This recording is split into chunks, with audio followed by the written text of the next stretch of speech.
आज विधानसभा के लिए ऐतिहासिक दिन और पूरे छत्तीसगढ़ के लिए ऐतिहासिक और हमारे पत्रकार साथियों के लिए बहुत ही अविस्मरणीय दिन रहा है, क्योंकि आज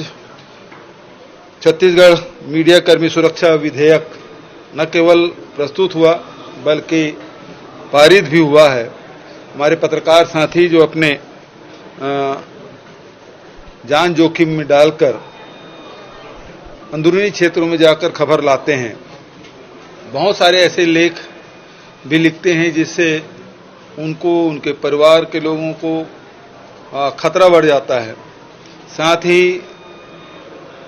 जनहानि के साथ धनहानि की भी संभावना बन जाती है। ऐसे में जितने भी हमारे पत्रकार हैं, चाहे वो इलेक्ट्रॉनिक मीडिया को हो, चाहे प्रिंट मीडिया को हो, चाहे पोर्टल के हों, सभी साथियों के जो ऑफिस में जो काम करते हैं वो भी और जो गांव में काम करते हैं उनके लिए भी न केवल अधिमान्यता पत्र जारी करने का बल्कि उसे रजिस्ट्रेशन कराने की, जिसको अधिमान्यता पत्र नहीं है, और कोई प्रेस यदि कहता है कि ये हमारे साथ में है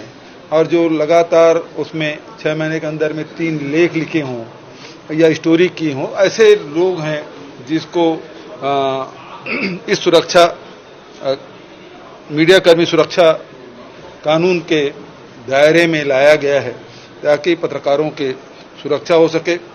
जे उनके साथ कोई शासकीय कर्मचारी यदि दुर्व्यवहार करते हैं या फिर उनकी शिकायत के लिए भी एक समिति बनी है जिसको बहुत अधिकार संपन्न बनाया गया है, तो प्रदेश स्तर पे होगा और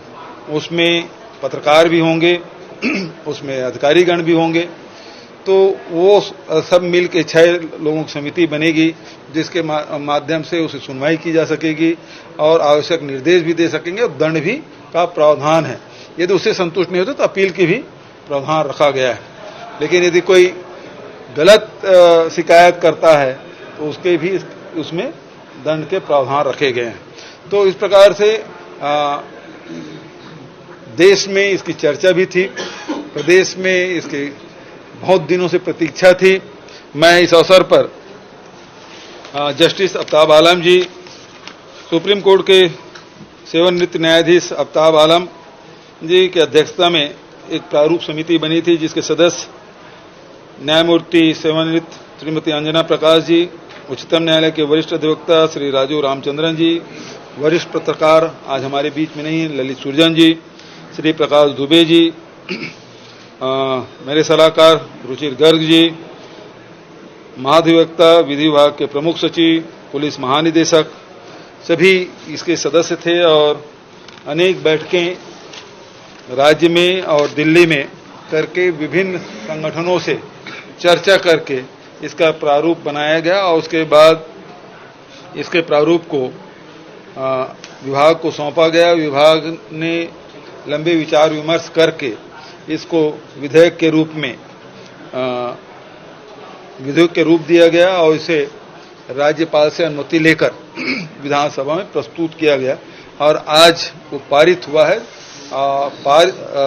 लेकिन दुर्भाग्य ये है कि विपक्ष इसके लिए सहमति तो दिए लेकिन इसमें चर्चा में भाग नहीं लिए। किन कारणों से नहीं लिए वो अलग बात है, लेकिन कुल मिला के जो उनकी मंशा थी, अजय चंद्राकर जी बोलने खड़े भी हो गए लेकिन बाद में उसके साथियों ने बिठा भी दिया। तो ये बहुत दुर्भाग्यजनक है कि ऐसे विधेयक